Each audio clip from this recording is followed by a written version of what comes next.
സംസ്ഥാനം പ്രതീക്ഷിച്ച പോലൊരു അതിവേഗ റെയിൽ ഇല്ല എന്ന കാര്യം ഏതാണ്ട് ഉറപ്പായി കഴിഞ്ഞു. ബജറ്റിൽ ഇല്ലെങ്കിലും പ്രഖ്യാപിക്കുമെന്ന വാദങ്ങളും പൊളിഞ്ഞു. അതേക്കുറിച്ചൊന്നും കേന്ദ്ര റെയിൽവേ മന്ത്രിക്ക് പറയാനേ ഇല്ല.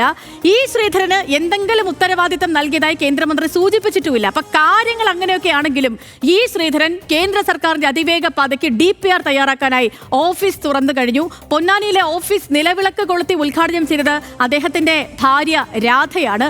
തൽക്കാലം മഞ്ഞക്കുറ്റികൾ അടിക്കില്ല എന്ന് സിൽവർ ലൈൻ പദ്ധതിയെ ഉന്നമിട്ടുകൊണ്ട് ശ്രീധരന്റെ പരിഹാസവുമുണ്ടായി. കേരളത്തിന് അതിവേഗ പാത ഇല്ലെങ്കിൽ പിന്നെ ശ്രീധരൻ DPR തയ്യാറാക്കുന്നത് ആർക്കു വേണ്ടി? ആദ്യം കാണാം RDX റാപ്പ്. ബജറ്റിൽ പ്രഖ്യാപിച്ചില്ലെങ്കിലും കേരളത്തിൽ അതിവേഗ റെയിൽ വരുമെന്ന വാദം കേന്ദ്ര റെയിൽവേ മന്ത്രി അശ്വിനി വൈഷ്ണവ് പാടെ തള്ളി. ഈ ബജറ്റിൽ മാത്രം 3795 കോടിയുടെ റെയിൽ പദ്ധതികൾ കേരളത്തിന് അനുവദിച്ചിട്ടുണ്ടെന്നാണ് കേന്ദ്രമന്ത്രിയുടെ നിലപാട്. UPA സർക്കാരിന്റെ കാലത്തേക്കാൾ 10 ഇരട്ടി തുകയാണിതെന്നും അദ്ദേഹം വ്യക്തമാക്കി. പക്ഷേ അതിവേഗ പദ്ധതിയെക്കുറിച്ച് ഒന്നും പരാമർശിച്ചില്ല. കേന്ദ്ര സർക്കാരിന്റെ അതിവേഗ പാത പദ്ധതിയുടെ പ്രാരംഭ പ്രവർത്തനങ്ങൾക്കായി കച്ചകെട്ടിയിറങ്ങിയ ഈ ശ്രീധരനെ തള്ളാതെയും കൊള്ളാതെയുമായിരുന്നു കേന്ദ്രമന്ത്രിയുടെ പ്രതികരണം. ശ്രീധരന്റെ പ്രവർത്തനങ്ങൾക്ക് പിന്തുണ നൽകുമെന്ന് പറയുമ്പോഴും DPR തയ്യാറാക്കാൻ അദ്ദേഹത്തെ ചുമതലപ്പെടുത്തി ിൽ പോലും വ്യക്തതയില്ല. അതിനിടെ അതിവേഗ റെയിലിന്റെ DPR തയ്യാറാക്കാനെന്ന് അവകാശപ്പെട്ട ഈ ശ്രീധരൻ ഇന്ന് പൊന്നാനിയിൽ ഓഫീസ് തുറന്നത് കൗതുകമായി. നിലവിളക്ക് കൊളുത്തി ഓഫീസ് ഉദ്ഘാടനം ചെയ്തത് ശ്രീധരന്റെ ഭാര്യ രാധ. ഒപ്പമുണ്ടായിരുന്നത് DMRCയിൽ നിന്ന് വിരമിച്ച ശ്രീധരന്റെ ചില മുൻ സഹപ്രവർത്തകർ മാത്രം. പ്രാഥമിക ജോലികൾക്കായി 10 ഉദ്യോഗസ്ഥരെയും ശ്രീധരൻ ഓഫീസിൽ നിയമിച്ചിട്ടുണ്ട്. ഇവരുടെ നിയമനം ആര് ശമ്പളം നൽകുമെന്നിവ സംബന്ധിച്ച വിവരങ്ങളൊന്നും വ്യക്തമല്ല. കേരളത്തിന് അനുയോജ്യം സംസ്ഥാന ബജറ്റിൽ മുന്നോട്ട് വെച്ച RRTS പദ്ധതിയാണെന്ന നിലപാടിൽ സംസ്ഥാന സർക്കാരും മുന്നോട്ട് പോവുകയാണ്. RDX rap, news Malayalam.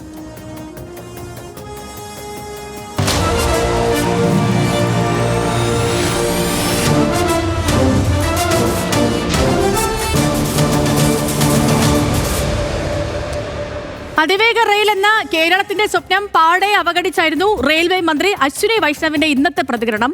ഈ ശ്രീധരന്റെ അതിവേഗ റെയിൽ പദ്ധതിയോ സംസ്ഥാന സർക്കാർ വിഭാവനം ചെയ്ത RRTS പദ്ധതിയോ പ്രഖ്യാപിച്ചില്ല. ഈ ശ്രീധരനെ തള്ളാതെയും കൊള്ളാതെയുമാണ് കേന്ദ്രമന്ത്രി പ്രതികരണം.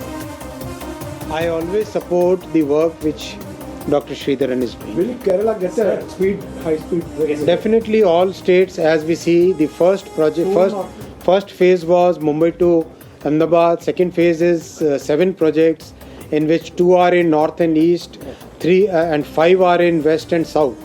So this is a big jump, and as we go forward in this direction, many more cities will be connected by high speed. As we move towards Viksit Bharat, the railways is going to be a totally different railway. Thiruvananthapuram Kannur അതിവേഗ rail പാതയുടെ DPR തയ്യാറാക്കാനുള്ള പ്രാരംഭ ജോലികൾ ഇന്നു തന്നെ തുടങ്ങുമെന്നാണ് ഈ ശ്രീധരൻ പറഞ്ഞത്. ബജറ്റിൽ പദ്ധതി പ്രഖ്യാപിക്കാത്തതിൽ ആശങ്കയില്ല.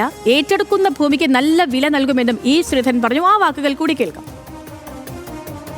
ഇന്ന് മുതൽക്ക് ശരിക്കും ഒഫീഷ്യലായിട്ട് ഞങ്ങൾ വർക്ക് സ്റ്റാർട്ട് ചെയ്യണം. ഇന്ന് മുതൽക്ക് നമ്മൾ എന്ത് ചെയ്യുമ്പോഴും നാട്ടുകാർക്ക് ഉപദ്രവം ഉണ്ടാവരുത്.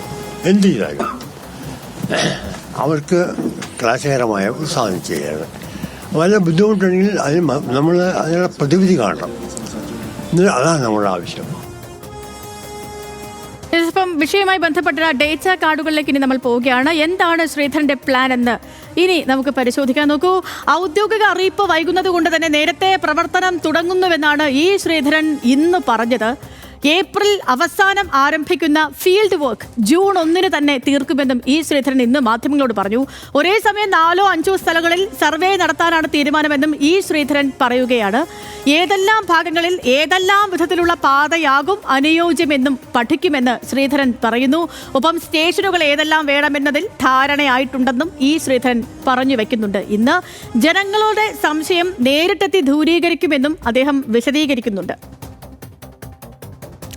ബജറ്റിൽ പ്രഖ്യാപിച്ച റെയിൽ ഇടനാഴി കേരളത്തിലൂടെ പോകുമോ എന്നതിൽ വ്യക്തത ഇല്ലാതെ കേന്ദ്രമന്ത്രി. കേരളത്തിലുള്ളവർ തമിഴ്നാട്ടിലും കർണാടകത്തിലും പോകാറില്ലേ? അങ്ങനെയും ഇന്ന് മാധ്യമങ്ങളോട് അശ്വിനി വൈഷ്ണവ് ചോദിച്ചു. അങ്ങനെ പോകുന്ന മലയാളികൾക്ക് പദ്ധതി ഗുണം ചെയ്യുമെന്നും കേന്ദ്രമന്ത്രി അശ്വിനി വൈഷ്ണവ് പറഞ്ഞു. ഒപ്പം കേരളത്തിലെ റെയിൽവേ വികസനത്തിന് സംസ്ഥാന സർക്കാരിന്റെ സഹകരണം വേണമെന്നും മന്ത്രി കൂട്ടിച്ചേർക്കുകയുണ്ടായി. അപ്പം ഹർഷൻ, നമുക്ക് കേരളത്തെ സംബന്ധിച്ചിടത്തോളം ഒരു 3 പാത സജീവ ചർച്ചയിലുണ്ട്. ഒന്ന് കേരളയിലാണ്. കേരളയിൽ അടഞ്ഞ അധ്യായം എന്ന് പറഞ്ഞാലും കഴിഞ്ഞ ബജറ്റ് അവതരണ വേളയിൽ മന്ത്രി ചെറുതായിട്ടൊന്ന് സൂചിപ്പിച്ചു പോയി, മന്ത്രി KN ബാലഗോപാൽ. പിന്നെ ഒന്ന് സംസ്ഥാന സർക്കാർ പ്രഖ്യാപിച്ചിരിക്കുന്ന RRTS പദ്ധതിയാണ്. തിരുവനന്തപുരം തൊട്ട് കാസർഗോഡ് വരെയുള്ള RRTS പദ്ധതി. മറ്റൊന്ന് ഒരു സുപ്രഭാതത്തിൽ പെട്ടെന്ന് ശ്രീധരൻ പറഞ്ഞ സിൽവർ ലൈനാണ്. അദ്ദേഹത്തിന് കേന്ദ്രത്തിന്റെ അനുമതിയുണ്ട്. സിൽവർ ലൈൻ പദ്ധതിയുമായിട്ട് മുന്നോട്ട് പോവുകയാണ്. തിരുവനന്തപുരം തൊട്ട് കണ്ണൂർ വരെ ആയിരിക്കും അത് പോകുന്നത്. അതിന്റെ സ്റ്റേഷനുകൾ, അത് പോകുന്ന രീതി, ഉടനെ തന്നെ ഒരു ഓഫീസ് പൊന്നാനിയിൽ തുറന്ന് പ്രവർത്തനം ആരംഭിക്കുമെന്നും ശ്രീധരൻ പറഞ്ഞു. ആ ഓഫീസ് ഇന്ന് തുറന്നു കഴിഞ്ഞു. ഇന്നലത്തെ ബജറ്റിൽ നമ്മൾ അതുകൊണ്ട് തന്നെ പ്രതീക്ഷ കുറച്ചും കൂടി കൂടുതലായിരുന്നു. ശ്രീധരൻ എന്ന് പറയുമ്പോഴത്തേക്കും കേന്ദ്ര സർക്കാരോട് അത്രയും അടുത്ത് നിൽക്കുന്ന ഒരു മനുഷ്യനാണ്. BJP-യുടെ സ്ഥാനാർത്ഥിയായിരുന്നു. അപ്പം അതുകൊണ്ട് തന്നെ മാത്രമല്ല മെട്രോ മാൻ ആയതുകൊണ്ട് അത്രയും നല്ലൊരു ബന്ധമുണ്ട്. അപ്പൊ അതുകൊണ്ട് ഇതൊന്നും തെറ്റായിരിക്കില്ല എന്ന് പറഞ്ഞ് നമ്മൾ പ്രതീക്ഷിച്ചു. പക്ഷേ ബജറ്റിൽ പ്രഖ്യാപനം ഉണ്ടായില്ല. വേണ്ട, ഇന്നിപ്പം അശ്വിനി വൈഷ്ണവ് മാധ്യമങ്ങളെ കാണുന്നുണ്ടല്ലോ, അതിൽ പക്ഷേ ഇങ്ങനെ ഒരു പ്രഖ്യാപനം ഉണ്ടായേക്കാം എന്നും പ്രതീക്ഷിച്ചു. ആ പ്രതീക്ഷയും ഇപ്പോ അസ്ഥാനത്തായി. അതിലും അങ്ങനെ ഒന്നും ഉണ്ടായില്ല. ശ്രീധരനുമായി ബന്ധപ്പെട്ടുള്ള ചോദ്യത്തിന് പോലും ആശംസ പറഞ്ഞൊഴിയുകയായിരുന്നു അശ്വിനി വൈഷ്ണവ്. എന്ത് തോന്നുന്നു ഹർഷൻ? അല്ല, ഒരു പദ്ധതി മുന്നോട്ട് പോകണമെങ്കിൽ തീർച്ചയായും അതിനൊരു DPR തയ്യാറാക്കി അതിൻ്റെ അനുമതിയൊക്കെ വാങ്ങിയതിന് ശേഷമാണ് പദ്ധതി മുന്നോട്ട് പോവുക. പക്ഷെ പലപ്പോഴും കേന്ദ്രത്തിൻ്റെയോ സംസ്ഥാനത്തിൻ്റെയോ ഒക്കെ ആയി വരുന്ന പല പദ്ധതികളും, അല്ലെങ്കിൽ ഇപ്പോൾ പബ്ലിക് പ്രൈവറ്റ് പാർട്ടിസിപ്പേഷനിൽ വരുന്ന പദ്ധതികളാണെങ്കിലും ആദ്യം അതിനൊരു DPR ഉണ്ടാവുക എന്നുള്ളത് വളരെ പ്രധാനപ്പെട്ട സംഗതിയാണ്. അതിന്മേലാണ് ചിലപ്പോൾ DPR അതിനുശേഷം വീണ്ടും പരിഷ്കരിക്കപ്പെട്ടേക്കാം, ചിലപ്പോൾ അത് തന്നെ ഉപേക്ഷിച്ച് വീണ്ടും ഒന്ന് ആരംഭിച്ചേക്കാം. ഇങ്ങനെയൊക്കെയുള്ള ഇതിനൊരു തുടക്കം എന്നുള്ള മട്ടിൽ ശ്രീധരൻ്റെ ഈ നീക്കത്തെ വേണമെങ്കിൽ നമുക്ക് നോക്കിക്കാണാവുന്നതാണ്. പക്ഷേ അതിൻ്റെ പ്രശ്നം, ഇങ്ങനെ ഒരു ആലോചനയിലേക്ക് പോകാനുള്ള എന്തെങ്കിലും തരത്തിലുള്ള ഒരു നിർദ്ദേശം അത് കേന്ദ്രമന്ത്രി അശ്വിനി വൈഷ്ണവിൻ്റെ ഭാഗത്തു നിന്നുണ്ടായോ എന്നുള്ള ചോദ്യം വേറെ ആരോടുമല്ല കേരളത്തിലെ മാധ്യമപ്രവർത്തകർ ചോദിച്ചത്. അത് കേന്ദ്രമന്ത്രി അശ്വിനി വൈഷ്ണവിനോട് തന്നെയാണ്. പക്ഷേ അങ്ങനെ ഒരു അനുമതി കൊടുത്തിട്ടില്ല എന്നുള്ളതാണല്ലോ നമുക്ക് വ്യക്തമാകുന്നത്. കാരണം അദ്ദേഹം ഓരോ ചോദ്യത്തിനും ശ്രീധരൻ മഹാനാണ് എന്നുള്ള മറുപടിയിൽ ഒതുക്കുക ചെയ്യുന്നത്. അത് നമുക്കെല്ലാവർക്കും സമ്മതിക്കാവുന്ന കാര്യം തന്നെയാണ്. അദ്ദേഹത്തിൻ്റെ നിർമ്മിതികൾ ആ നിലയ്ക്ക് കാലത്തെ അതിജീവിക്കുന്ന നിർമ്മിതികൾ ഇവിടെ അതിന് സാക്ഷ്യം പറയാൻ വേറെയുണ്ട്. ഇപ്പോൾ കൊങ്കണായാലും പാമ്പൻ പാലമായാലും ഡൽഹി മെട്രോ റെയിലായാലും ഒക്കെ അങ്ങനെ അടയാളങ്ങളായി ഇന്ത്യയിൽ ബാക്കി നിൽക്കുന്നുണ്ട്. പക്ഷേ അദ്ദേഹം ഇപ്പോൾ 93 വയസ്സായി. അദ്ദേഹത്തിൻ്റെ ഒപ്പം പണ്ട് ജോലി ചെയ്ത കുറച്ച് പേരോട് ചേർന്നിട്ടാണ് ഇപ്പോൾ ഈ DPR തയ്യാറാക്കാനുള്ള ശ്രമം ആരംഭിച്ചിരിക്കുന്നതെന്നാണ് മനസ്സിലാക്കാൻ കഴിയുന്നത്. പക്ഷേ അങ്ങനെ ഒരു നീക്കം നടക്കുമ്പോൾ സ്വാഭാവികമായും അദ്ദേഹം ഏതാണ്ട് പകുതിക്കടുത്ത് ഇതിൻ്റെ പണം മുടക്കേണ്ടത് സംസ്ഥാന സർക്കാരാണ് എന്നുള്ളത് അദ്ദേഹം പറയുന്നുണ്ട്. ബാക്കി കേന്ദ്ര സർക്കാർ മുടക്കുന്ന കാര്യം പറയുന്നുണ്ട്. ആ നിലയ്ക്ക് കൊടുക്കേണ്ട ഈ പണം മുടക്കേണ്ട ഏജൻസികളെ കൂടി ഇതിൽ പങ്കാളികളാക്കുന്നതിനെക്കുറിച്ചോ അവരെ ക്ഷണിക്കുന്നതിനെക്കുറിച്ചോ പോലും അദ്ദേഹം ആലോചിച്ചിട്ടില്ല. അദ്ദേഹം എന്തായാലും ഞാനൊരു DPR തയ്യാറാക്കാൻ വേണ്ടി ഞാനൊരു ഓഫീസ് തുറന്ന് ഞാനതിന് പണിയെടുക്കാൻ തുടങ്ങിയിരിക്കുന്നു എന്നാണ് അദ്ദേഹം പ്രഖ്യാപിക്കുന്നത്. അതിനെ ഏതെങ്കിലും തരത്തിൽ പ്രോത്സാഹിപ്പിക്കുന്ന ഒരു സമീപനമോ ഒരു വാക്കോ പോലും അശ്വിനി വൈഷ്ണവിൻ്റെ ഭാഗത്തു നിന്നുണ്ടായില്ല. അദ്ദേഹം വാക്കാൽ അനുമതി തന്നിട്ടുണ്ട് എന്നാണ് ശ്രീധരൻ പറയുന്നത്. അതല്ലാതെ എന്തെങ്കിലും എഴുതിയൊരു അനുമതി കൊടുത്ത് ആ അനുമതിയുടെ ഭാഗമായി ആരംഭിക്കുന്നതല്ല. അപ്പോൾ അതിനെ എത്രത്തോളം ഗൗരവത്തോടെ കാണണം എന്നുള്ള കാര്യത്തിൽ ഒന്നുകൂടി മലയാളി ചിന്തിക്കേണ്ടതുണ്ട് എന്നാണ് എനിക്ക് തോന്നുന്നത്. കാരണം അദ്ദേഹത്തിന് ആഗ്രഹമുണ്ടാവും കേരളത്തിൽ അത്തരത്തിലൊരു പദ്ധതി വരണം എന്നൊക്കെയുള്ളത്.